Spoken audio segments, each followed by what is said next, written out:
રમાડી તો ખરા પણ અમારી જે શરત છે જો એ શરત તમે કબૂલ કરો તો તમને ગેડી દળે રમતો રમાડવું. હા ભાઈ, ગેડી દળેની રમતો રમતા જેને હાથે દડાને ગોટો લાગે તેને લઈ આપવો પડશે. આ મારી પહેલી શરત છે. બીજી શરત છે કે અમે એવી ગામ બને અને તમારે એવું સીમ બને. જો આ શરત કબૂલ કરો તો તમને ગેડી દળે રમતો રમાડવું. આગે ગેડી રે દડાની રમતો માંડવી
તમને યાદ તો છે ને?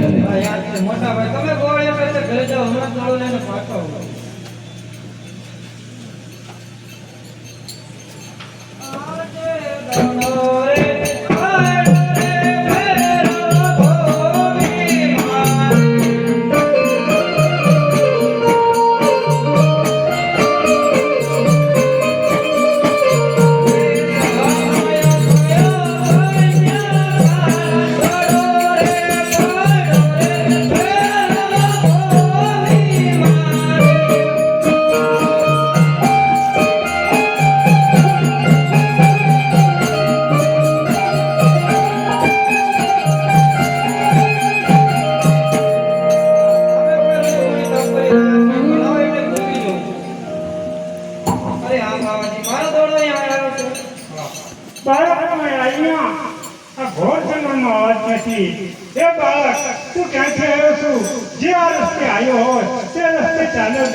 માટે જલ્દી તું ભૂમિ બહાર નીકળી જા.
તું જલ્દી મારી પરિસ્થિતિ વિશે સંકેતા હમણે ભેગો રાક્ષસ આવશે.